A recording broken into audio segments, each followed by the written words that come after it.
आज हम सीखेंगे डिसीज मलेरिया। सो मलेरिया बहुत कॉमन एंड ओपीडी और आईपीडी बेसिस पे हमें इसके पेशेंट दिखाई देते हैं। Malaria the most important protozoal disease. Protozoal disease यानी क्या? It means it includes the organism called parasite. Protozoal diseases में क्या इंक्लूड होता है? पैरासाइट इंक्लूड होता है। Okay, it is caused by genus Plasmodium. ये जो पैरासाइट है उसका जीनस क्या है? प्लाज्मोडियम है। और ये जीनस प्लाज्मोडियम के 4 स्पेसीज है। There are 4 species: Plasmodium vivax, Plasmodium falciparum, Plasmodium malariae and Plasmodium ovale, of which the first two occur in India, which is Plasmodium vivax and Plasmodium falciparum. ये commonly India में दिखाई देते हैं। Most of the malaria deaths are due to P. falciparum. Plasmodium falciparum की वजह से बहुत deaths हमको दिखाई देते हैं। सीवियर कॉम्प्लिकेटेड मलेरिया में किसका समावेश आता है? P falciparum. Okay, P falciparum के कारण मलेरिया जो होता है वो कॉम्प्लिकेटेड होता है। ओके, फिर से एक बार देखेंगे। Malaria the most important protozoal disease cause by genus Plasmodium. और ये जीनस के 4 स्पीसीज है। There are 4 species: Plasmodium vivax, Plasmodium falciparum, Plasmodium malariae and Plasmodium ovale. और फर्स्ट पहले जो दो है वो इंडिया में कॉमन है, which is Plasmodium vivax and Plasmodium falciparum, of which the first two occur in India. Most of the malaria deaths are due to P. falciparum. यहाँ तक क्लियर है? नेक्स्ट, इसमें ये 3 टर्म बहुत इंपॉर्टेंट है। First है causative agent which is Plasmodium. Okay, ये देखो ये प्लाज्मोडियम है, ये यूनिसेल्युलर ऑर्गेनिज्म है। इसमें एक ही सेल रहती है ऑर्गेनिज्म की। ओके, ये है कॉजेटिव एजेंट। इसी की वजह से हमको मलेरिया होता है, ना कि मॉस्किटो की वजह से। मॉस्किटो क्या है? इसमें वेक्टर है, वो खाली कैरियर का काम करता है। मतलब ये प्लाज्मोडियम को ह्यूमन में इंजेक्ट करने का काम करता है। ओके, सो प्लाज्मोडियम के कारण ह्यूमंस को मलेरिया होता है, ना कि फीमेल एनोफिलस मॉस्किटो के कारण। ओके, सो पॉजिटिव एजेंट क्या है? Plasmodium and vector is mosquito. ये है कैरियर एंड होस्ट है ह्यूमन। मतलब होस्ट क्या है? ह्यूमन की बॉडी है। Okay, so Plasmodium is positive agent. इसको कैरी कौन करता है? Female anopheles mosquito. And host कौन है? Human body. ओके, क्लियर है? ये बहुत इंपॉर्टेंट है, इसी पे सब आधारित है आगे का। So positive agent plasmodium, vector mosquito and host human. Okay, अभी देखेंगे ट्रांसमिशन इन ह्यूमन। ह्यूमन में ये पैरासाइट कैसे जाता है। The infectious stage of the parasite is sporozoites. ये स्पोरोजोइट्स हमें याद में रखना है, ये बहुत इंपॉर्टेंट है। The infectious stage of parasite, ये पैरासाइट का एक फॉर्म है जो सेल्यूलर मल्टीप्लिकेशन होता है, जो सेल की साइकिल रहती है। ओके, इसमें ये पैरासाइट का इन्फेक्शियस जो फॉर्म रहेगा वो क्या है? ये स्पोरोजोइट्स। स्पोरोजोइट्स के कारण ह्यूमन बॉडी में इन्फेक्शन होता है। Okay, transmitted to the host by the bite of the female anopheles mosquito. इसमें होस्ट कौन है? Human body. And human body को कैसे ट्रांसमिट होता है? By the bite of female anopheles mosquito. Hepatic और टिश्यू फेज। अभी हम फेजेस शुरू करते हैं। हाँ, फर्स्ट है हिपैटिक और उसको एक कौन सी स्टेज बोलते हैं? टिश्यू स्टेज या टिश्यू फेज। ओके, हिपैटिक और tissue phase. Infected mosquito vector bites a human. It injects sporozoites. Sporozoites क्या है? इन्फेक्शियस स्टेज ऑफ पैरासाइट है। ओके, द इन्फेक्टेड मॉस्किटो, उसको ही हमने क्या बोला है? Vector. Bytes a human, it injects sporozoites. मतलब ये मॉस्किटो क्या करता है? इन्फेक्टेड जो स्पोरोजोइट्स है वो ह्यूमन में इंजेक्ट करता है। ओके, फिर से एक बार देखेंगे। Transmission in human, the infectious stage of parasite which is called as sporozoites, transmitted to the host by the bite of the female Anopheles mosquito. Hepatic और टिश्यू फेज, ये फर्स्ट फेज है। इसमें क्या होता है? infected mosquito vector bites a human, it injects sporozoites. Okay, sporozoites circulate and invade hepatocytes and reticuloendothelial tissue within 30 minutes of the bite.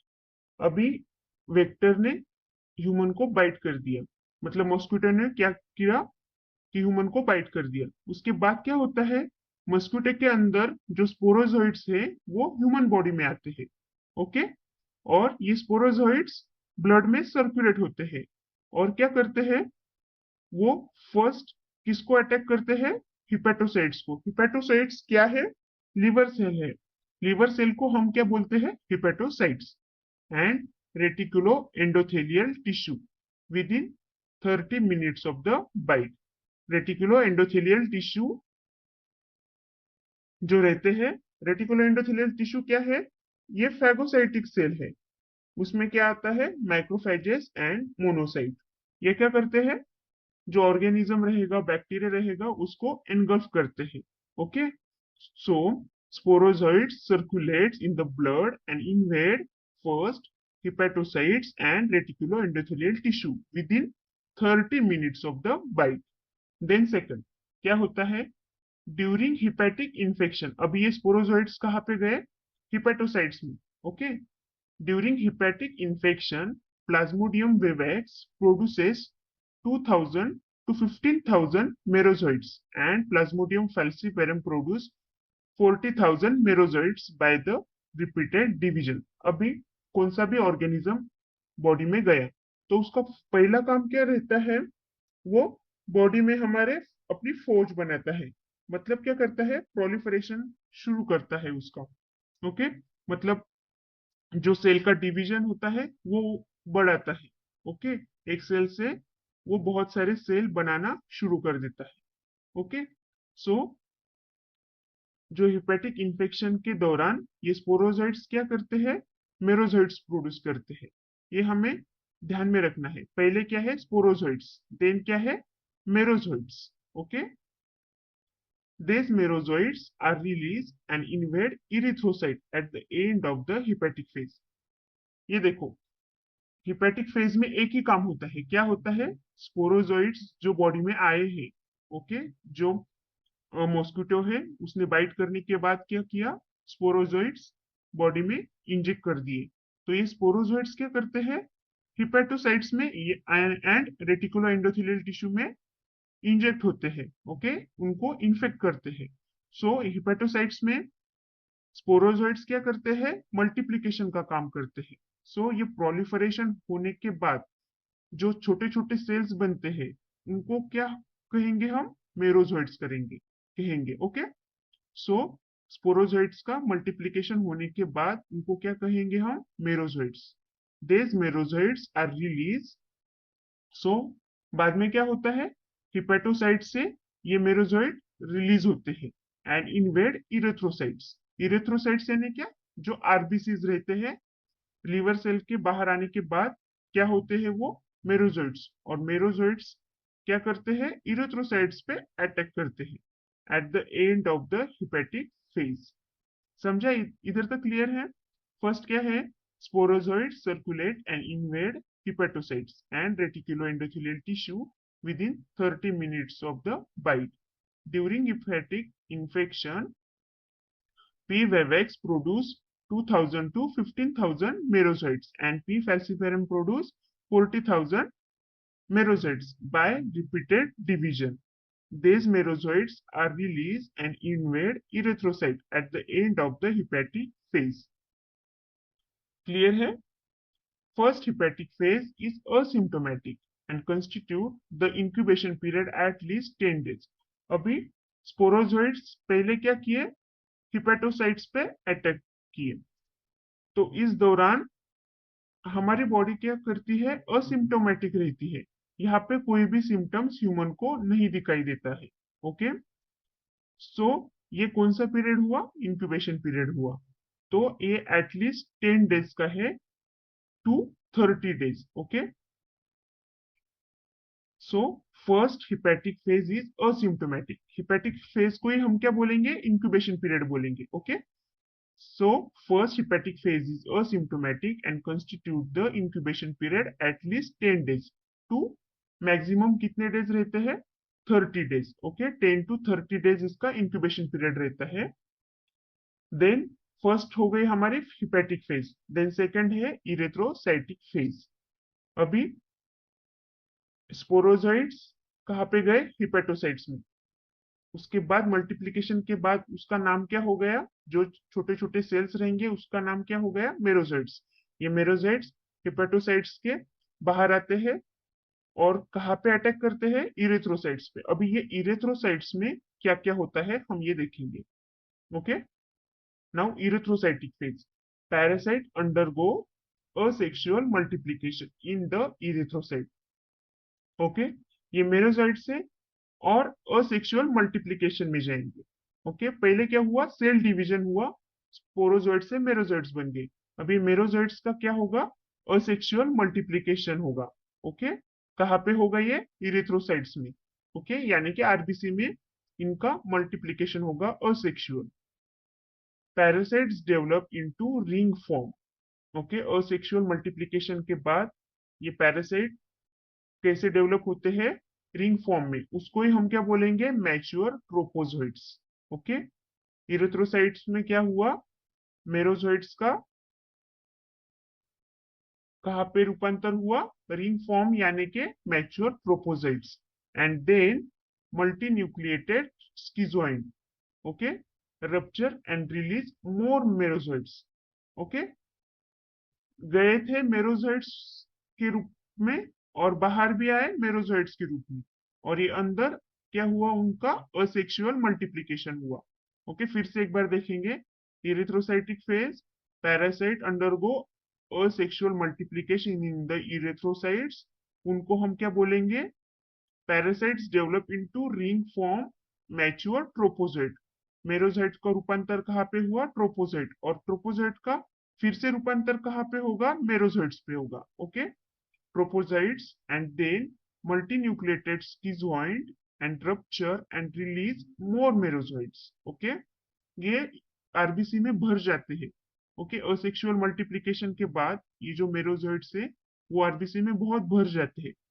Okay, इसके बाद क्या होता है, आरबीसी का रप्चर होता है। रप्चर होने के बाद ये असेक्सुअल मल्टीप्लिकेशन के बाद बहुत सारे मेरोजोइड्स निकल के आते हैं। ओके, फिर से एक बार देखेंगे, पहले क्या हुआ, स्पोरोजोइड थे, वो क्या करेंगे, हिपेटोसाइट को इन्फेक्ट करेंगे। हिपेटोसाइट में क्या होगा, मल्टीप्लिकेशन होगा। ओके, सेल डिवीजन होगा, उसको हम क्या बोलेंगे, मेरोजोइड्स बोलेंगे। स्पोरोजोइड के बाद क्या आएगा, मेरोजोइड। मेरोजोइड क्या करेंगे, इरेथ्रोसाइटिक फेज में आरबीसी को इन्फेक्ट करेंगे। वहां पे क्या होगा, असेक्सुअल मल्टीप्लिकेशन होगा। असेक्सुअल मल्टीप्लिकेशन में क्या क्या आएगा, पहले तो रिंग फॉर्म, मैच्योर ट्रोपोजोइड्स। ट्रोपोजोइड्स का रूपांतर कहाँ पे होगा, मल्टीन्यूक्लिएटेड स्किजोइड्स में होगा। ओके, और स्किजोइड्स का फिर से रूपांतर कहाँ पे होगा, मेरोजोइड्स पे होगा। ओके, ये याद में रखना है। ओके, अभी ये बहुत सारे, मैंने बोला मेरोजोइड्स आरबीसी के, आरबीसी रप्चर होने के बाद निकल के आते हैं। ओके, आरबीसी जब रप्चर होगी तो क्या होगा, repeated cycle of erythrocytic invasion and ruptures lead to chills, fever, headache, fatigue and signs of organ dysfunction. Okay, अभी पहले क्या देखा था हमने, हिपेटिक फेज, वो कैसी थी, उनको हमने क्या बोला है, इंक्यूबेशन पीरियड। अभी इंक्यूबेशन पीरियड के बाद क्या आता है, मैनिफेस्टेशन, बॉडी में मैनिफेस्टेशन दिखना, यानी साइंस एंड सिम्टम्स दिखना शुरू हो जाते हैं। वो कौन सी फेज में दिखेंगे, इरिथ्रोसाइटिक फेज में दिखेंगे। यहाँ पे मैंने क्या बोला, आरबीसी रप्चर होगी, ओके, और भरपूर सारे मेरोजोइट्स रिलीज करेंगी। अभी रप्चर होने के बाद क्या होगा, रप्चर होते वक्त बॉडी में कौन से सिम्टम्स दिखेंगे, साइंस दिखेंगे, repeated cycles of erythrocytic invasion and ruptures lead to chills, fever, headache, fatigue and signs of organ dysfunction. यहाँ तक क्लियर है। बाद में पहली हिपैटिक फेज हुई, देन इरिथ्रोसाइटिक फेज, अभी थर्ड कौन सी है, गैमेटोसाइटिक फेज। अभी देखेंगे ये क्या है gametocytic phase. After several stage of schizogony some merozoites are converted to gametocyte। अब ये देखेंगे क्या है, after several stages of schizogony, okay. ये क्या है स्किज़ोगोनी, ये एक स्टेज है जो असेक्सुअल रिप्रोडक्शन को कहते हैं। असेक्सुअल रिप्रोडक्शन ह्यूमन बॉडी में होता है, ओके। तो असेक्सुअल रिप्रोडक्शन में बहुत सारे स्टेजेस होते हैं, उसको हम क्या कहेंगे, स्किज़ोगोनी बोलेंगे। स्किज़ोगोनी ये असेक्सुअल रिप्रोडक्शन की स्टेज है जो प्लाज्मोडियम पैरासाइट है उसकी, okay. After several stages of schizogony some merozoites are converted to gametocytes. अभी आरबीसी रप्चर होने के बाद उसमें से क्या निकला, मेरोजोइड निकले। अब ये मेरोजोइड क्या करेंगे, कहाँ पे कन्वर्ट होंगे, गैमेटोसाइट्स में। गैमेटोसाइट्स क्या है, ये जर्म सेल है दैट प्रोड्यूस गैमेट्स। गैमेटोसाइट्स क्या करते हैं, गैमेट्स प्रोड्यूस करते हैं। अभी फीमेल के गैमेट्स कौन से रहेंगे, ओवा या एग रहेंगी, ओके। एंड मेल के गैमेट्स कौन से रहेंगे, स्पर्म रहेंगे, okay. Merozoites are converted to gametocytes. Gametocytes क्या है, ये जर्म सेल है दैट प्रोड्यूसेस गैमेट्स। ये first step of sexual cycle है, ओके। गैमेटोसाइट्स प्रोड्यूस होना ये first step of sexual reproduction है। फिर से एक बार देखेंगे, gametocytic phase after several stages of schizogony some merozoites are converted to gametocytes which are taken up by the mosquitoes, okay। ये गैमेटोसाइट्स हैं, वो कौन लेंगे, मस्कुटो लेंगे। ये मस्कुटो कौन सा रहेगा, जो अनइन्फेक्टेड है, जो फ्रेश मस्कुटो है, ओके, जिसने बाइट किया वो नहीं। ये नया मस्कुटो रहेगा जो जिसको इन्फेक्शन नहीं है, ओके, जिसमें ये स्पोरोजोइड्स नहीं है, okay. So, gametocytic phase after several stages of schizogony, some merozoites are converted to the gametocytes, which are taken up by the mosquitoes. They do not cause symptoms but are responsible for transmission of the malaria. Okay? Mosquitoes में कौन से भी symptoms नहीं रहेंगी। Mosquito क्या काम करता है, वेक्टर का काम करता है। सो वेक्टर में या कैरियर में सिम्टम्स नहीं दिखाई देंगे, सिम्टम्स ओनली ह्यूमंस में दिखाई देंगे, okay. They do not cause symptoms but are responsible for transmission of malaria, okay. ये हो गई gametocytic phase. Now exoerythrocytic phase. Exoerythrocytic phase क्या है ये देखेंगे हम। Termination of the erythrocytic schizogony does not necessarily terminate the infection। अभी क्या होगा, ये गैमेटोसाइटिक फेज खत्म हो गई, हमको लगेगा कि ये मेरोजोइड्स अभी पूरे गैमेटोसाइट्स में कन्वर्ट हो गए, पर ऐसा नहीं होता। क्या होता है ये देखेंगे, ये इसको क्या कहेंगे हम, एक्सो इरिथ्रोसाइटिक फेज। उसमें क्या होता है, termination of erythrocytic schizogony does not necessarily terminate the infection, okay. Erythrocytic phase होने के बाद हमको लगेगा कि ये अभी इन्फेक्शन नहीं होगा, ओके, बट ऐसा नहीं होता है। So malaria because merozoites of P. vivax may go into a dormant stage hypnozoites in the liver। अब ये पूरे मेरोजोइड्स गैमेटोसाइट्स में कन्वर्ट नहीं होते हैं, कुछ मेरोजोइड्स रहते हैं वो डॉर्मेंट स्टेज में रहते हैं, उसको हम क्या कहेंगे, हिप्नोजोइड्स करेंगे कहेंगे, ओके। मेरोजोइड्स जो डॉर्मेंट स्टेज में है उसको हम क्या कहेंगे, हिप्नोजोइड, वो कहाँ पे रहते हैं? लीवर में रहते हैं। Okay, causes relapses by the invading the bloodstream weeks or even years later. Okay, ये क्या है? एक्सो erythrocytic phase, termination of erythrocytic schizogony does not necessarily terminate the infection. Malaria, because merozoites of P. vivax may go into a dormant stage, hypnozoites in the liver, causes relapse by invading the bloodstream weeks or even years later. इसको क्या कहेंगे हम? Exoerythrocytic phase. वो क्या है? Merozoites are converted into hypnozoites in dormant stage. Okay, dormant stage में ये liver में रहते हैं। ओके, और अगर बॉडी की इम्यूनिटी कम हो गई, कुछ फैक्टर्स आ गए जहां पे बॉडी वीक हो गई, तो क्या होगा? ये रिलैप्स करेंगे। ओके, रिलैप्स कितने टाइम पे होता है? कभी कभी वीक्स में भी हो सकता है और इवन ईयर्स लेटर भी हो सकता है। क्लियर है? सो हमने 4 फेजेस देखे, फिर से एक बार रिपीट करेंगे फास्ट में।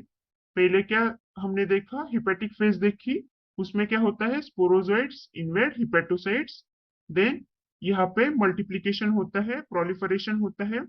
स्पोरोजोइट्स का रूपांतर कहाँ पे होता है? मल्टीप्लीकेशन के बाद मेरोजोइट्स में होता है, और ये मेरोजोइट्स क्या करेंगे?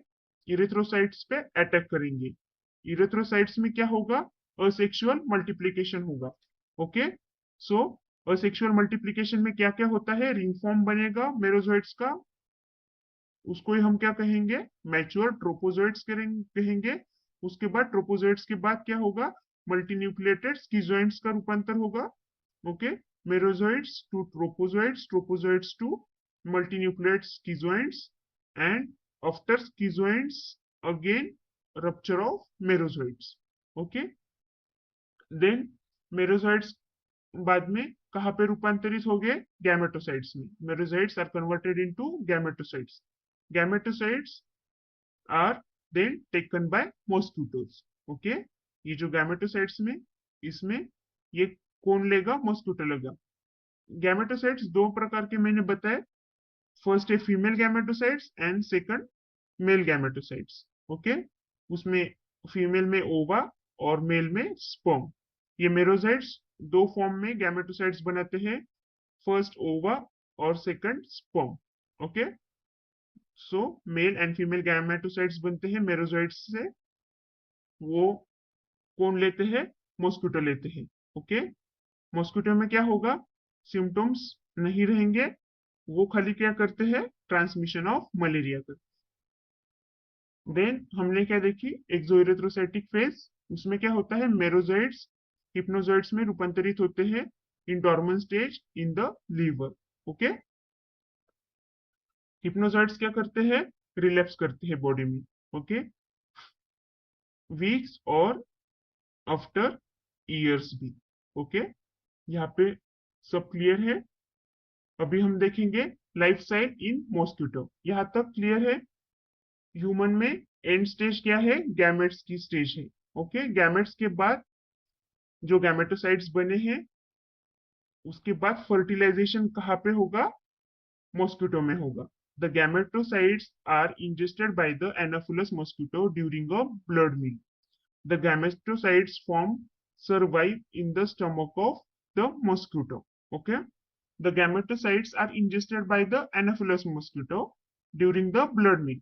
जब मॉस्किटो ह्यूमन को बाइट करता है, तो वो अपने साथ क्या लेता है? गैमेटोसाइट्स, जो मेरोजोइट्स कन्वर्ट कर चुके थे खुद को गैमेटोसाइट्स में। अभी ये गैमेटोसाइट्स कहाँ पे मौजूद है? मॉस्किटो के बॉडी में। Okay, gametocytes form survive in the stomach of mosquito.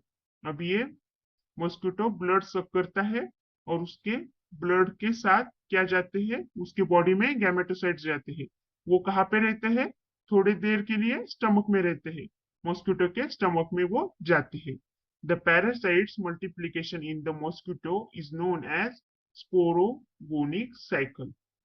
Okay, ये जो गैमेटोसाइट का मल्टीप्लिकेशन मॉस्किटो के बॉडी में होता है उसको हम क्या कहेंगे? स्पोरोगोनिक साइकिल। ओके, फिर से एक बार देखेंगे the life cycle in the mosquito. The gametocytes are ingested by the Anopheles mosquito during a blood meal. The gametocytes survive in the stomach of the mosquito. The parasite's multiplication in the mosquito is known as sporogonic cycle. In the mosquito stomach, the fertilization of female gametes generate motile and elongated zygotes. उसको ही हम क्या कहेंगे? ऊकाइनेट्स। Okay, अभी ये gametocytes mosquito के stomach में ही, वहां पे क्या होगा? फर्टिलाइजेशन होगा। Okay, fertilisation of the female gametes generates motile and elongated zygotes। Okay, male and female gametes क्या होंगे? फर्टिलाइज होगी, और फर्टिलाइजेशन के बाद क्या होगा? जाइगोट का रूपांतर होगा। ओके, जाइगोट्स को ही क्या कहेंगे हम? दूसरा नाम क्या है? ऊकाइनेट्स। देन ये जाइगोट क्या होगा? क्या करेगा? उसका काम क्या है? Invade the mid gut wall and develop into oocytes। Okay, उसको क्या कहेंगे हम? Resting stage. These oocytes grow, rupture and release sporozoites। Okay, अभी ये देखो, ये गैमेटोसाइट्स क्या मॉस्किटो के स्टमक में आ गई। स्टमक में क्या होगा? फर्टिलाइजेशन होगा, male gamete and female gamete का फर्टिलाइजेशन होगा। फर्टिलाइजेशन के बाद क्या होगा? जाइगोट का रूपांतर होगा। ओके, जाइगोट तैयार हो गया है अभी। ये जाइगोट क्या करेगा? इन्वेट करेगा मॉस्किटो के मिडगट वॉल को, और वो कहाँ पे जाएगा? And develop into oocyte। Okay, midgut को इन्वेट करने के बाद वो कहा कैसे डेवलप होता है? खुद को oocyte में डेवलप करता है। ओके, उसको ही हम क्या कहेंगे? रेस्टिंग स्टेज करेंगे कहेंगे। देन oocyte ग्रो, देन ये मिडगट वॉल को इन्वेट करने के बाद खुद को oocyte में कन्वर्ट कर लेता है, and then oocyte grow, rupture and release sporozoite. ये oocyte ग्रो होने के बाद क्या होगा? उसका रप्चर होगा, एंड वो क्या रिलीज करेगा? स्पोरोजोइट, जो कि इन्फेक्टेड स्टेज है पैरासाइट की। Okay, sporozoites reach to the salivary gland of mosquito and then the bite sporozoites release in the bloodstream of human। फिर से एक बार देखेंगे। In the mosquito stomach, fertilization of female gametes generate motile and elongated zygotes। उसको ही क्या बोला है? ookinetes। Invades the midgut wall and develop into oocyst resting stage। These oocysts grow, rupture and release sporozoites। Sporozoites reach to the salivary gland of mosquito and the bite sporozoites release in the bloodstream of human। Okay, ये देखो, एक बार हम पूरा revise करेंगे। The transmission to the human inject sporozoites via bite. Okay, ये infected stage है parasite का, स्पोरोजोइड्स। ये मॉस्किटो ने ह्यूमन को बाइट कर दिया है। Sporozoites enter liver and infect hepatocytes. Mitotic replication हो गया, देन लीवर से rupture and merozoites release. Sporozoites का रूपांतर कहाँ पे हो गया? मेरोजोइड्स पे। ओके, देन क्या होगा? रप्चर के बाद स्कीजोइड होगा, स्ट्रोपोजोइड, स्कीजोइड। स्ट्रोपोजोइड को रिंग फॉर्म बोला है। ओके, देन सेक्सुअल साइकिल होगी, मेरोजोइड्स प्रोड्यूसेस गैमेटोसाइड। ओके, गैमेटोसाइड्स ये मॉस्किटो ने ले लिया बाइट करने के बाद, ये दूसरा मॉस्किटो है। ओके, ये गैमेटोसाइड्स मॉस्किटो ने ले लिया, एनोफिलस मॉस्किटो ने। Transmission to the mosquito ingest gametocytes via bite। Gametocytes mate undergo meiosis। Okay, male gametes and female gametes का यहाँ पे फ्यूजन हो गया है, जाइगोट्स में इसका रूपांतर होता है। Migrates through mid gut wall form oocytes and sporozoids develop। फिर से मॉस्किटो टू ह्यूमन। ओके, देखो, first infected mosquito, first infected person, and infection के बाद ये स्पोरोजोइड्स कहाँ पे गए? लीवर पे। इनफेक्ट लीवर से, देन ये है hepatic phase, then erythrocytic phase, infected red blood cell, then उसके बाद सेकंड इन्फेक्टेड मॉस्किटो, ये ब्लड लेगा, गैमेटोसाइट्स लेगा ये मच्छर। उसके बाद क्या होगा? Second infected person. ओके, यहाँ तक सब क्लियर है? हमने क्या क्या देखा है इसमें? मलेरिया का इंपॉर्टेंट कॉज क्या है? प्रोटोजोआ है। Okay, not female anopheles mosquito. Okay, ये malaria cause by genus plasmodium, उसके 4 स्पीसीज देखे। Positive agent plasmodium vector mosquito, and host क्या है? ह्यूमन है। Okay, plasmodium to female anopheles mosquito, then human transmission in human देखा, sporozoites to merozoites, then first उसमें hepatic phase, second erythrocytic phase. Okay, then gametocytic phase, इसमें gamete form होते हैं, मेरोजोइड्स to gamete form होते हैं। ये gamete कौन लेता है? मॉस्किटो लेता है। ओके, ये एक्सोइरेथ्रोसाइटिक फेज देखा, उसमें हिप्नोजोइड्स हैं। हिप्नोजोइड्स ये डॉर्मन स्टेज में रहते हैं लीवर में। ओके, वो रिलेप्स का कारण है। ओके, यहाँ तक देखा। फिर मॉस्किटो में क्या होगा? मॉस्किटो ने गैमेटोसाइट्स लिया, गैमेटोसाइट्स क्या कहाँ पे जाते हैं? स्टमक में जाते हैं मॉस्किटो के। मॉस्किटो के स्टमक में क्या होता है? फर्टिलाइजेशन होता है। फर्टिलाइजेशन के बाद ये जाइगोट फ्रॉम मिडगट टू कहाँ पे जाता है? और सलाइवरी ग्लैंड्स में जाता है। ओके, और ये जो oocyst है वो ग्रो होती है, रप्चर होती है, और क्या रिलीज करती है? स्पोरोजाइट, जो है infected from form of parasite. Okay, sporozoid reach to the salivary gland of mosquito, and by the bite sporozoid released in the bloodstream of human. Okay, ये एंड फॉर्म है लाइफ साइकिल का। Life cycle of malaria देखी हमने। अब हम देखेंगे clinical manifestation. उसमें first है incubation period. Incubation period, it is varies between 9 to 30 days. Okay, 9 for P. falciparum and 30 for P. malariae. Least for P. falciparum and longest for P. malariae infection. Least for P. falciparum क्यों बोला है? Because the infection is fast spread in P. falciparum malariae, and it take long for P. malariae infection. So less days for P. falciparum, it is 9 days, and P. malariae, it is 30 days. Okay, so incubation period varies between 9 to 30 days. Then main clinical symptom is fever. Okay, malaria में main clinical symptom क्या होता है? Fever होता है। Then headache, loss of appetite, lassitude and pain in the leaves. Lassitude यानी क्या? Lack of energy and weakness. Patient lack of energy feel करता है, पेशेंट में वीकनेस बहुत आता है। Then fever may be continuous or remittent for several days before it become classically intermittent. Patient में starting के दिनों में क्या होता है? कंटिन्यूस और रेमिटेंट फीवर रहता है, then it is become classically intermittent fever. Continuous fever यानी क्या? Fever does not touches baseline, remains above normal of baseline. दिन भर में फीवर क्या होता है? जो नॉर्मल रेंज है उससे ज्यादा रहता है। मतलब अगर बॉडी का टेम्परेचर 36 to 36.5 रहेगा डिग्री सेल्सियस, तो उससे ज्यादा ही पेशेंट के बॉडी का टेम्परेचर रहेगा। ओके, इसको कंटिन्यूस फीवर कहते हैं। कंटिन्यूस फीवर में fever does not touch the base line, मतलब ये फीवर दिन भर चालू रहता है। एंड इंटरमिटेंट फीवर में क्या होता है? Temperature elevated but falls to normal.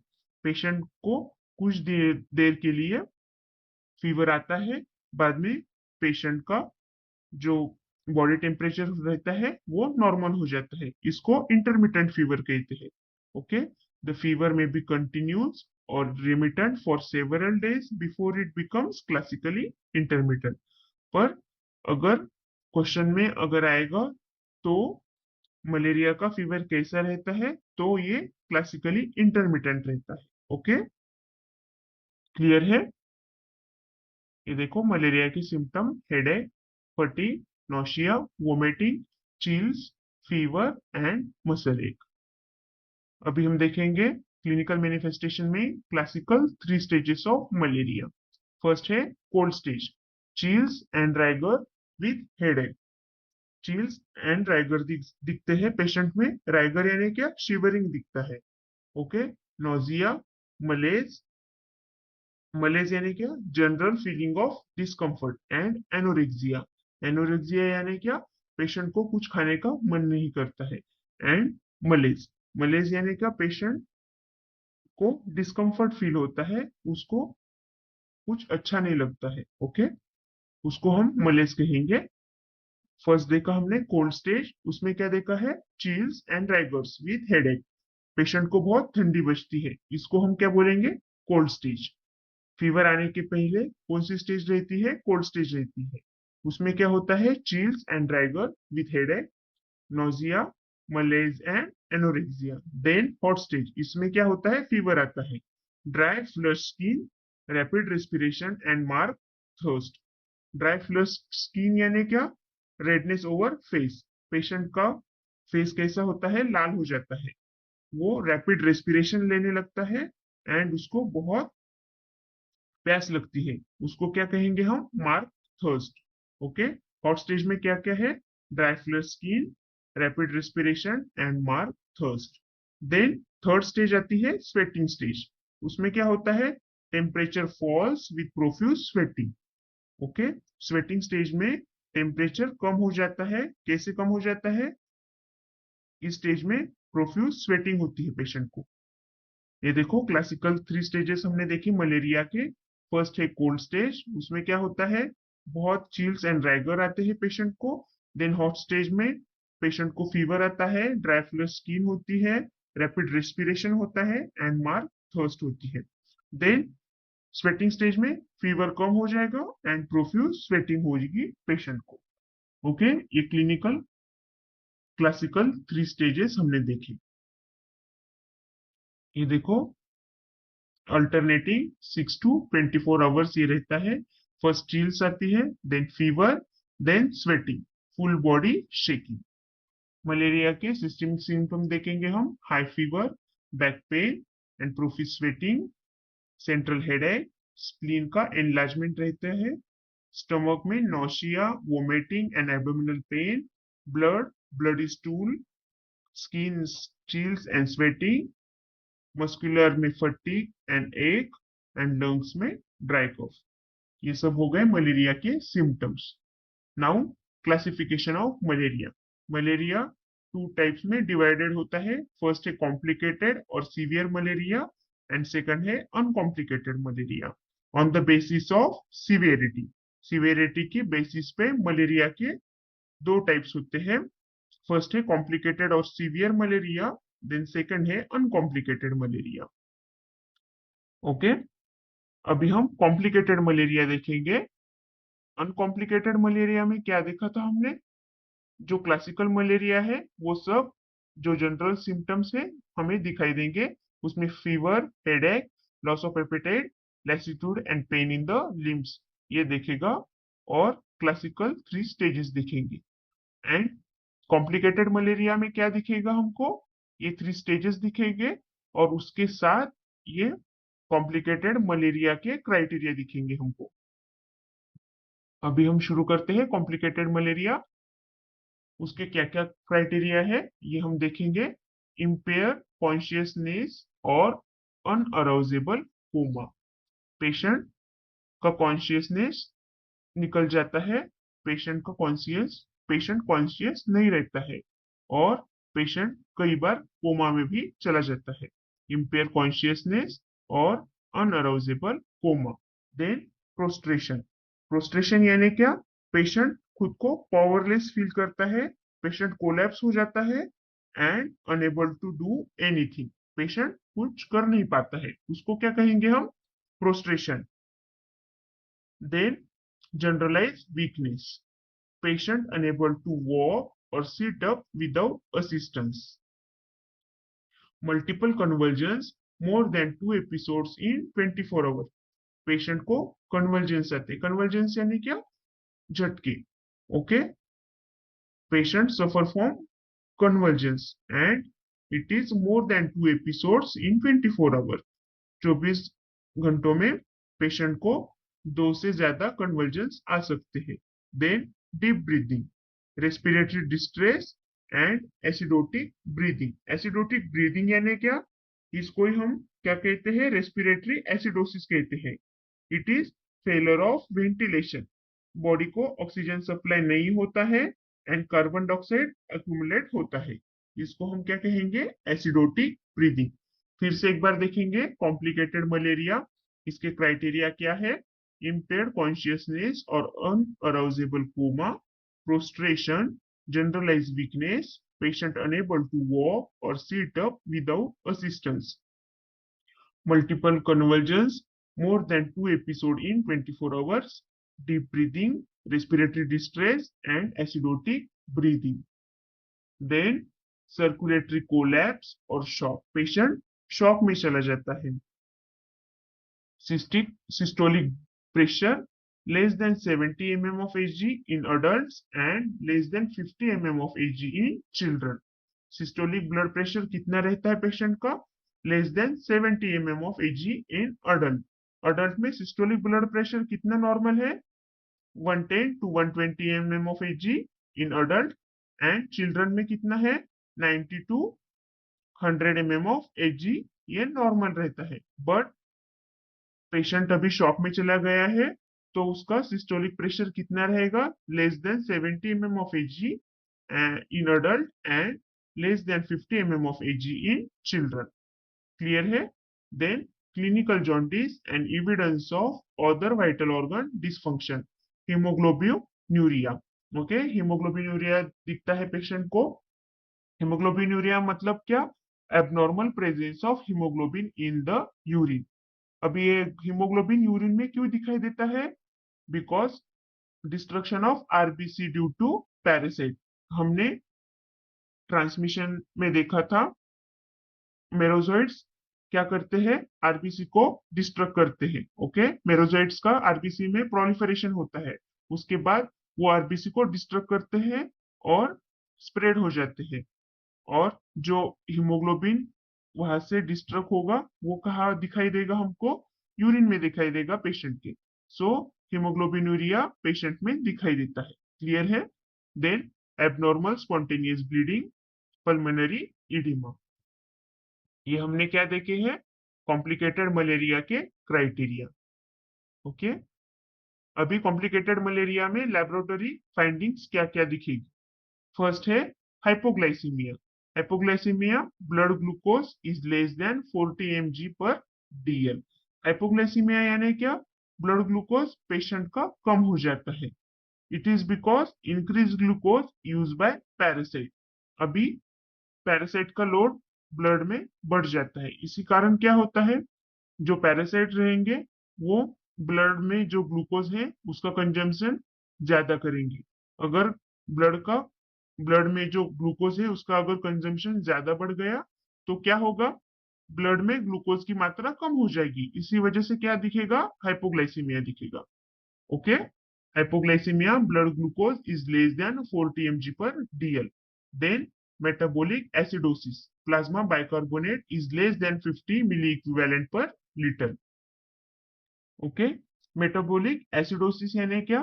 When too much acid produced in the body, body में बहुत मात्रा में अगर एसिड का प्रोडक्शन होता है उसको हम क्या कहेंगे? Metabolic acidosis. ये क्यों होता है?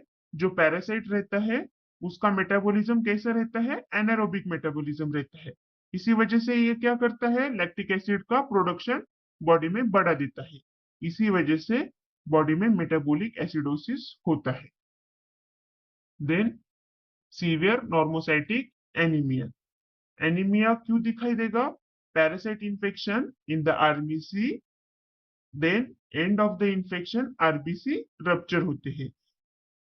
सो आरबीसी का डिक्रीज ब्लड में होता है। इसी वजह से पेशेंट में नॉर्मोसाइटिक एनीमिया दिखेगा। मतलब क्या होगा, जो पैरासाइट रहेंगे वो आरबीसी का डिस्ट्रक्शन करेंगे, इसी वजह से पेशेंट एनीमिया से सफर करेगा। So severe normocytic anaemia HB is less than 5 gram per DL. Then severe malaria can affect virtually every organ system and has a mortality rate of approximately 20%. ये complicated malaria में mortality rate कितना है, 20%। All above criteria with P. falciparum or P. vivax classifies malaria as a severe malaria। जो हमने सब criteria देखे, ये criteria के साथ अगर पेशेंट को P. falciparum और P. vivax का अगर इन्फेक्शन रहा तो वो क्या रहेगा, कॉम्प्लिकेटेड मलेरिया रहेगा। All above criteria with P. falciparum और P. vivax classifies malaria as a severe malaria. Clear है? देन हम देखेंगे डायग्नोसिस कैसे करेंगे। डायग्नोसिस में पहली बात क्या करेंगे, हम पहले पेशेंट ओपीडी में या आईपीडी में आने के बाद उसका क्लिनिकल एग्जामिनेशन करेंगे। Then on the basis of signs and symptoms हम प्राइमरीली उसका डायग्नोसिस कर सकते हैं। हम उसमें पहले क्या देखेंगे, पेशेंट में ये 3 स्टेजेस है क्या देखेंगे। हम हिस्ट्री में क्या कहेंगे, उसको पूछेंगे कि पहले आपको चिल्स आता है क्या, देन फीवर आता है, बाद में स्वेटिंग आता है क्या। ये हम पेशेंट से हिस्ट्री में सब पूछ लेंगे। देन क्या क्या पूछेंगे, रिलेवेंट सब सिम्टम्स पेशेंट में प्रेजेंट है या नहीं, जैसे कि headache, loss of apatite, lassitude, ये सब देखेंगे। देन फिजिकल एग्जामिनेशन के बाद हम क्या करेंगे, पेशेंट को ब्लड सैंपल लेंगे और ब्लड सैंपल उसका टेस्टिंग के लिए भेजेंगे। तो उसमें फर्स्ट डायग्नोसिस कैसे करेंगे, पेरिफेरल स्मीयर। हम आईपीडी में क्या करते हैं, PS फॉर MP करते हैं। मतलब क्या, peripheral smear for malarial parasite. It is gold standard for diagnosis. Okay, peripheral smear ये गोल्ड स्टैंडर्ड है मलेरिया का डायग्नोसिस के लिए, to find out the level of malaria parasite in the blood. Okay, peripheral smear में हमें क्या दिखाई देगा, मलेरिया के पैरासाइट ब्लड में कितने हैं। Okay, to find out level of malaria parasite in the blood. Then rapid diagnostic test, RDTs. These tests detect malaria antigen. Okay. Then polymerase chain reaction, उसको हम क्या कहेंगे, PCR. Highly sensitive and specific for detecting all species of malaria, but is not available commercially and hence of limited practical utility. Okay, हमने क्या क्या देखा diagnosis में, peripheral smear, rapid diagnostic test and polymerase chain reaction. Then how is malaria diagnosed, microscopic exam, PCR, brain imaging, rapid antigen detection test and complete blood count. Other test में क्या आएगा, complete blood count यानी कि CBC। Then prothrombin time, prothrombin time यानी क्या, how long it takes for a clot to form in the blood sample. Blood sample में clot कितने time में फॉर्म होता है, इसको हम क्या कहेंगे, प्रोथ्रोम्बिन टाइम कहेंगे। Okay, prothrombin time P falciparum infection में बढ़ जाता है, मतलब ब्लड क्लॉट होने के लिए जितना टाइम लगता है उससे ज्यादा टाइम पी फैल्सिफेरम इन्फेक्शन में हो जाएगा। मतलब क्या, पी फैल्सिफेरम इन्फेक्शन में थ्रोम्बोसाइटोपेनिया रहता है, मतलब प्लेटलेट काउंट कम हो जाते हैं, प्लेटलेट डिसफंक्शन होता है, कोएगुलोपैथी होती है। सो हम डिटेक्ट कर पाएंगे कि ये कौन सा इन्फेक्शन है। ओके, इसी वजह से प्रोथ्रोम्बिन टाइम हम मलेरिया के इन्फेक्शन में करते हैं। Then blood level of glucose, हमने देखा था पेशेंट में हाइपोग्लाइसीमिया होता है, इसी वजह से हम ब्लड लेवल ऑफ ग्लूकोज करेंगे। Then electrolytes, pH, bicarbonate, anion gap and lactate. Then a chest X-ray is done in patient with a respiratory distress. Complicated malaria में हमने respiratory distress देखा था, इसी वजह से हम क्या करेंगे, चेस्ट एक्सरे करेंगे। Then blood culture should be sent in the patient presenting with a shock. Then repeated assessment of blood glucose are important. Okay, ये सारे हमने टेस्ट देखे। पहले peripheral smear, rapid diagnostic test, polymerase chain reaction. Then other test में हमने क्या क्या देखा? CBC, prothrombin time, blood level of glucose, electrolytes, pH, bicarbonate, anion gap and lactate. Then chest x-ray, blood culture and repeated assessment of blood glucose. इस part में हम treatment and prevention of malaria देखेंगे।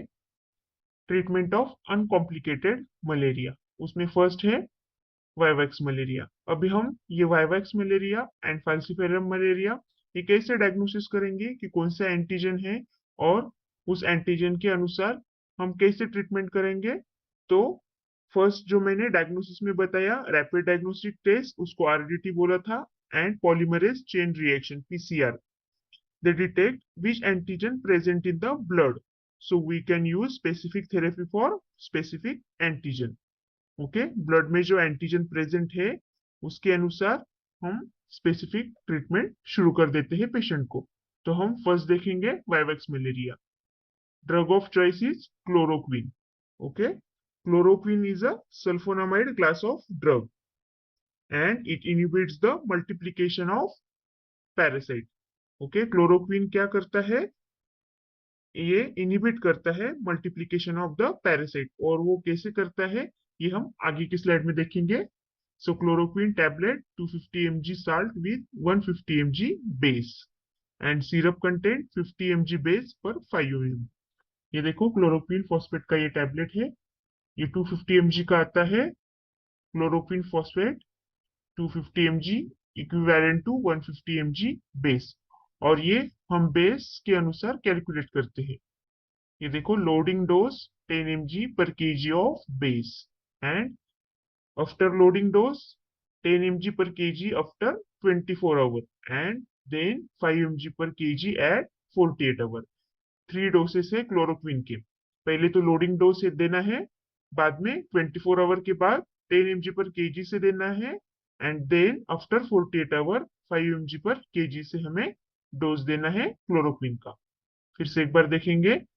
Treatment of uncomplicated malaria, vivax malaria, drug of choice is chloroquine. Chloroquine tablet form में आता है 250 mg salt with 150 mg base and syrup form में 50 mg base पर 5 ml। And इसके 3 dose है। First 10 mg per kg loading dose, then 10 mg per kg after 24 hours and then 5 mg per kg at 48 hours. अभी हम देखेंगे chloroquine का mode of action. ये देखो, ये प्लाज्मोडियम पैरासाइट ने क्या किया? आरबीसी पे अटैक किया। Plasmodium infect the RBC and digest into heme and globin. ये जो आरबीसी में जो हीमोग्लोबिन है उसका डाइजेशन कैसे होता है? हीम एंड ग्लोबिन में। और ये जो ग्लोबिन का जो पार्ट है अमीनो एसिड का, ये पैरासाइट के नरिशमेंट के लिए वो यूज करता है। ओके, ये जो पैरासाइट है ये अमीनो एसिड ग्लोबिन जो है उसका यूज वो खुद के नरिशमेंट के लिए करता है, और जो हीम पार्ट है वो पैरासाइट के लिए टॉक्सिक है। ओके, तो ये पैरासाइट क्या करता है? ये हीम का जो पार्ट है वो हिमेजोइन में कन्वर्ट करता है। ये जो पैरासाइट है वो हीम का पार्ट हिमेजोइन में कन्वर्ट करता है, जो कि नॉन टॉक्सिक है पैरासाइट के लिए।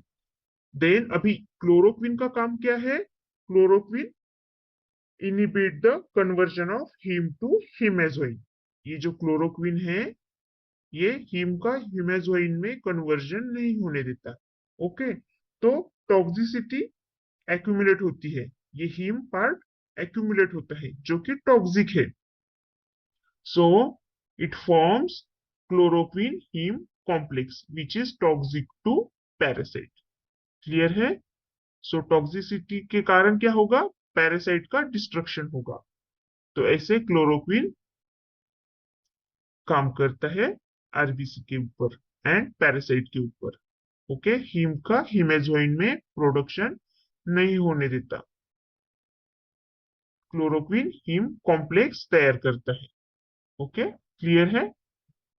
Then Primaquine 0.25 to 0.3 mg per kg per day for 14 days. Primaquine 14 days के लिए हमें देना है 0.25 to 0.3 mg per kg per day से। ये प्राइमैक्विन का काम क्या है? ये हमेशा क्लोरोक्विन के साथ देते हैं। हमेशा प्राइमैक्विन विथ क्लोरोक्विन। ओके, अकेला प्राइमैक्विन हम नहीं देते हैं। ये प्राइमैक्विन का काम क्या है? To eliminate the exo erythrocytic stage in the liver and reduce the risk of relapse. Exo erythrocytic stage हमने देखी थी, जहां पे मेरोजोइड्स जो रहते हैं, जो डॉर्मन स्टेट में लीवर में रहते हैं, और वो रिलैप्स का बाद में कारण बनते हैं। तो ये प्राइमैक्विन क्या करता है? एक्सो erythrocytic stage in liver eliminate करता है। ओके, वहां के जो पैरासाइट है वहां पे प्राइमैक्विन अटैक करता है। So it reduces the risk of relapse. Also has schizontocidal effect. ये जो स्कीजोंटोसाइडल इफेक्ट है, ये क्या है? प्राइमैक्विन क्या करता है? स्कीजोन को डिस्ट्रॉय कर देता है। स्कीजोन क्या करते हैं? From schizont it converted into merozoites. So merozoites क्या है? मेरोजोइड्स फिर से अलग आरबीसी पे अटैक करते हैं। अगर स्कीजोन को ही हम डिस्ट्रॉय कर देंगे तो मेरोजोइड फॉर्मेशन नहीं होगा। So primaquine has schizontocidal effect and is given as a combination therapy for vivax malaria with chloroquine. ये क्लोरोक्विन के साथ हमेशा हमें देना है। ओके, तो वाइवैक्स मलेरिया में हमने क्या क्या देखा? फर्स्ट तो क्लोरोक्विन देखा, उसका मोड ऑफ एक्शन देखा, बाद में प्राइमैक्विन देखा। प्राइमैक्विन का डोज क्या है? 0.25 to 0.3 mg per kg per day for 14 days, and it eliminates the exoerythrocytic stage in the liver and reduce the risk of relapse, and also has schizontocidal effect and is given as a combination therapy for the Vivax malaria with chloroquine. Clear है? अभी second है uncomplicated फाल्सिफेरम malaria. पहले क्या देखा हमने? Vivax malaria uncomplicated. अभी हम देखेंगे falciparum malaria uncomplicated. Artemisinin based combination therapy is treatment of choice for falciparum malaria. ये आर्टेमिसिन क्या है? ये एक्सट्रैक्ट है from, it is extracted from artemisia annua. ये प्लांट है, इसका जो एक्सट्रैक्ट है उसको हम क्या बोलते हैं? आर्टेमिसिन बोलते हैं। और ये आर्टेमिसिन बेस्ड कॉम्बिनेशन थेरेपी यानी क्या? ये आर्टेमिसिन के साथ डिफरेंट ग्रुप का हम ड्रग लेंगे और ये आर्टेमिसिन के साथ कंबाइन करेंगे। ये देखो, आर्टेमिसिन में क्या आता है? आर्टेमिथर, आर्टेथर, ये ड्रग्स आते हैं। और ये आर्टेमिथर एंड लुमेफेंट्रिन। ये लुमेफेंट्रिन क्या है? अनदर एंटी मलेरियल ड्रग है। So artemisinin based combination therapy is a treatment of choice for falciparum malaria. खाली हमें आर्टेमिसिन बेस्ड ग्रुप नहीं देना है, उसके साथ क्या करना है हमें? अदर एंटी मलेरियल कॉम्बिनेशन करना है। इसको क्या कहेंगे हम? Artemisinin based combination therapy. उसमें क्या आता है? आर्टेमिथर, जो आर्टेमिसिन बेस्ड ड्रग है, एंड लुमेफेंट्रिन, जो अनदर एंटी मलेरियल ड्रग है। Okay, so artemether and lumefantrine tablet 20 mg artemether plus 120 mg lumefantrine में आता है। इसका टैबलेट क्या है? 220 mg artemether and 120 mg lumefantrine. And syrup form में artemether 40 mg plus 240 mg lumefantrine per 5 ml। तो clear है? ये देखो आर्टेमिसिया एनुआ, इसका एक्सट्रैक्ट है आर्टेमिसिन। ओके, ये आर्टेमिसिन इसका एक्सट्रैक्ट है। अभी हम अनकॉम्प्लिकेटेड मलेरिया में बाकी कौन से ड्रग यूज कर सकते हैं ये देखेंगे। आर्टेमिथर सिरप 40 mg पर 5 ml, इसका डोज क्या है? 4 mg per KG per day, single dose. Mefloquine 250 mg tablets, 25 mg per KG dose है इसका। 2 डोसेस देना है हमको, 15 mg per KG and 10 mg per KG 8 hours apart से। ओके, टोटल डोज कितना है इसका 25 mg/kg। Okay, pyrimethamine sulfadoxine 1.25 mg/kg of pyrimethamine single dose. Okay, pyrimethamine से कैलकुलेट करना है 1.25 mg/kg। ये कॉम्बिनेशन ड्रग है पायरेमिथामाइन सल्फाडोक्साइन। देन डॉक्सीसाइक्लिन, ये डॉक्सीसाइक्लिन क्या है? ये टेट्रासाइक्लिन एंटीबायोटिक है। इसका डोज क्या है? 3.5 mg/kg पर डे। ये जो एंटीबायोटिक है पर इसकी एक्शन कैसी है? एंटी मलेरियल एक्शन है। ओके, क्लिंडामाइसिन ये भी एंटीबायोटिक है। 10 mg/kg पर डे से ट्वाइस अ डे देना है हम। Okay, quinine tablet contain 300 mg quinine 10 mg/kg से थ्राइस डेली हमें इसका डोज देना है। Now treatment of complicated malaria. हमने पहले क्या देखा? अनकॉम्प्लिकेटेड मलेरिया देखा। उसमें वाइवेक्स मलेरिया में क्लोरोक्विन और प्राइमेक्विन यूज करना है।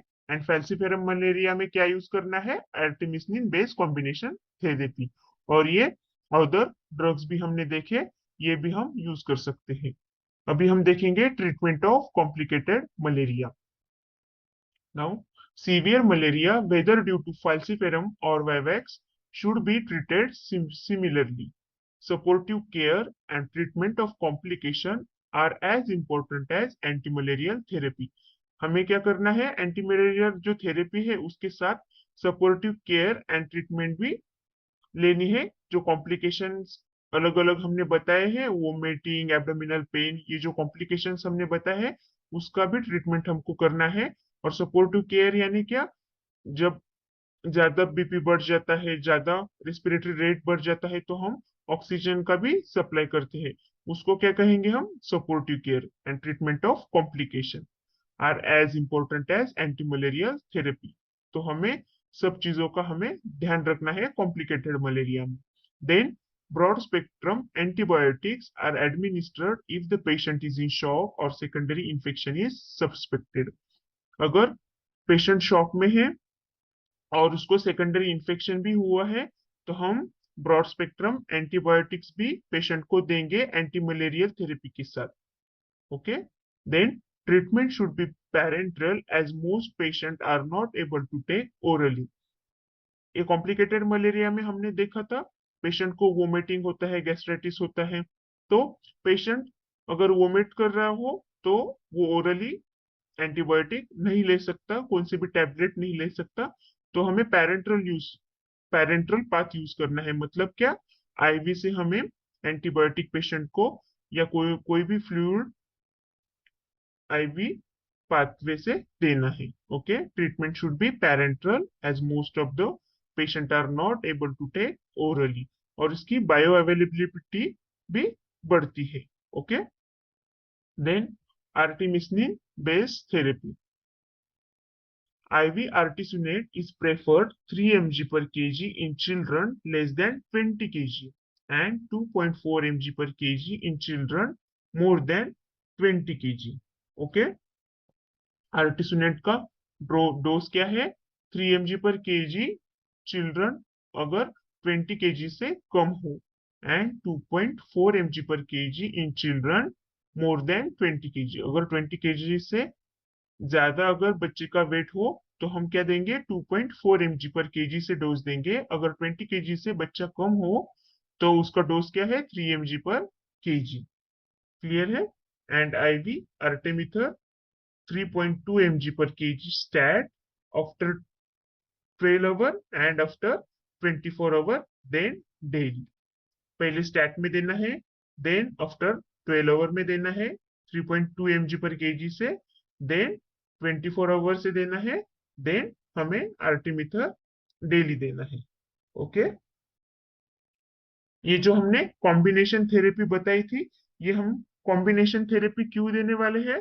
क्योंकि ये क्या होता है, जो दो ड्रग्स अगर एक साथ कंबाइन करके हम टैबलेट या इंजेक्शन फॉर्म में देंगे तो इसकी एफिकेसी भी इंक्रीज होगी and it reduce the resistance of the drug and this drugs have independent mode of action. ये देखो हमने यहाँ पे देखा था, ये आर्टिमिथर एंड लुमेफेंट्रिन ये कॉम्बिनेशन थेरेपी में हम देंगे। तो अगर दोनों भी एक साथ कंबाइन करके देंगे तो इसका क्या होगा, इफिकेसी बढ़ेगी एंड इसके रेजिस्टेंस भी कम होगा। इसी वजह से हमें कॉम्बिनेशन थेरेपी देनी है। Okay, now quinine based therapy, it act on mature trophozoite. Okay, 20 mg per kg diluted in 10 ml per kg of normal saline, period of 4 hours, and slow infusion, then 10 mg per kg every 8 hourly. Okay, ये आर्टिमिसनिन जो हमने देखा, ये आर्टिमिसनिन क्या काम करता है? आर्टिमिसनिन parasite का काउंट डिक्लाइन करता है after 5 to 6 hour of administration. और ये क्विनिन क्या करता है? पैरासाइट का काउंट डिक्लाइन करता है only after 24 hour. So main therapy कौन सी देनी है हमको? आर्टिमिसनिन बेस्ड थेरेपी देनी है, क्योंकि ये क्या काम करता है? 5 to 6 आवर के बाद, एडमिनिस्ट्रेशन के बाद उसका असर दिखाना शुरू करता है, पर क्विनिन क्या करता है? ओनली आफ्टर 24 आवर के बाद इसका एक्शन शुरू करता है। क्विनिन का स्लोअर एक्शन है than artemisinin based therapy. Okay, and quinine के साइड इफेक्ट भी बहुत ज्यादा है, इसमें बहुत सीवियर किडनी इंजुरी भी हो सकती है। सो हमें क्या करना है? Artemisinin based therapy is a preferred therapy for malaria, ये याद में रखना है।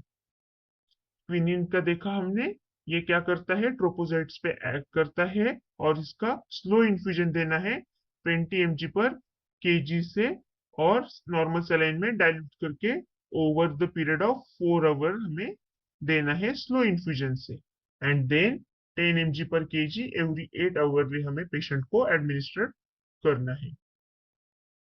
नाउ इंपॉर्टेंट पार्ट है treatment failures, recrudescences and relapse. Okay, reappearance of asexual parasite within 28 days of treatment is defined as a recrudescence or late treatment failure. अगर 28 days के बाद reappearance of malaria हो गया तो उसको क्या कहेंगे? हम रेक्रूडेंसिस कहेंगे और लेट ट्रीटमेंट फेल्यूर कहेंगे। और ये रिलैप्स कैसे होता है? हमने देखा था एक्सोएरिथ्रोसाइटिक स्टेज में, जैसे कि मेरोजोइड्स लीवर में डोर्मेंट स्टेज में रह जाते हैं। ओके, इसी वजह से क्या होता है? रेक्रूडेंसिस होता है, और उसको ही क्या कहेंगे हम? Late treatment failure. ये क्यों होता है? Causes of recrudescences, choice of wrong drug.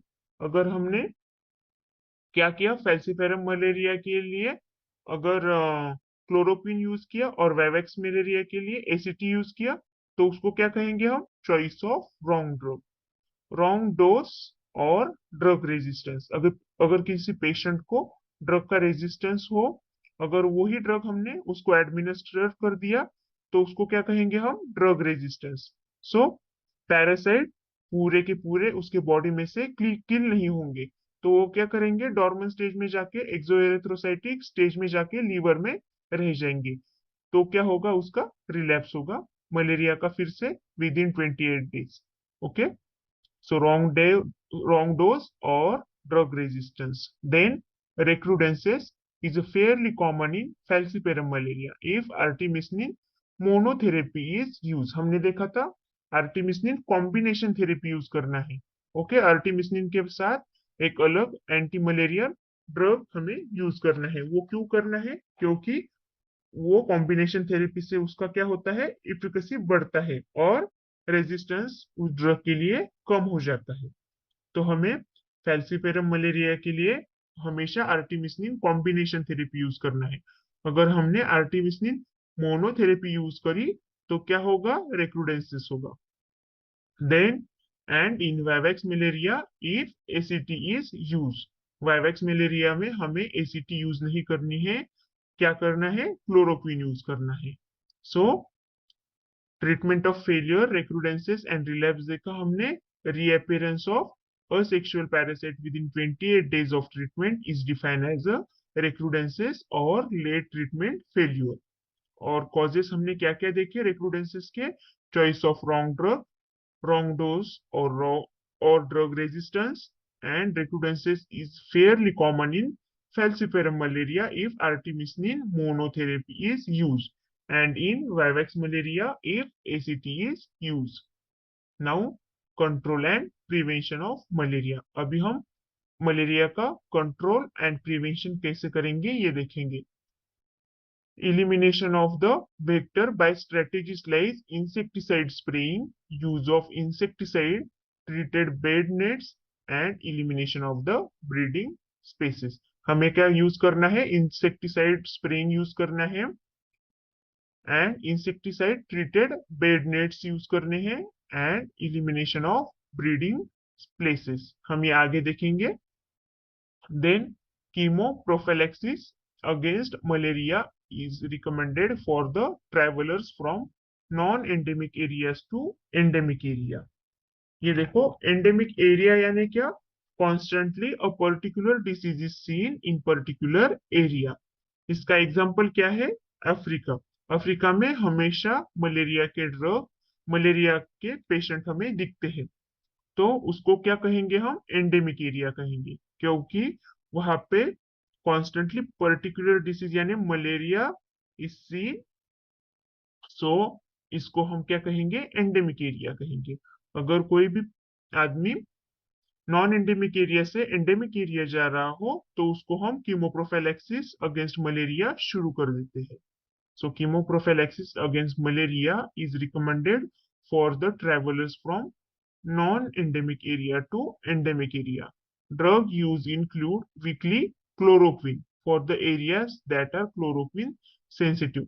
Chloroquine sensitive यानी क्या? जहां पे क्लोरोक्विन का रेजिस्टेंस नहीं है. ओके, सो हमें क्या यूज करना है? क्लोरोक्विन वीकली यूज करना है. Okay, weekly mefloquine, weekly chloroquine, and daily progonil, doxycycline and atogone progonil हमें यूज करना है.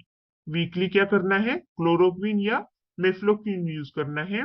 एंड अगर डेली क्या यूज करना है? प्रोगोनिल, डॉक्सीसाइक्लिन या अटोकेन प्रोगोनिल हम यूज कर सकते हैं.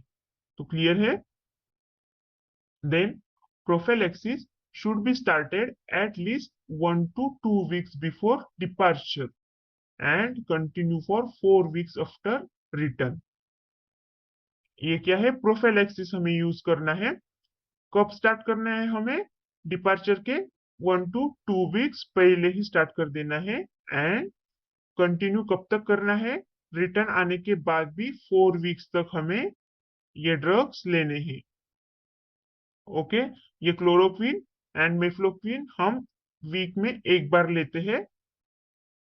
एंड अगर दूसरे ड्रग हो except atovaquone proguanil where it can be started on the day of departure, ये हमें डेली लेने हैं और ये हमें पहले 1-2 वीक नहीं स्टार्ट करने हैं.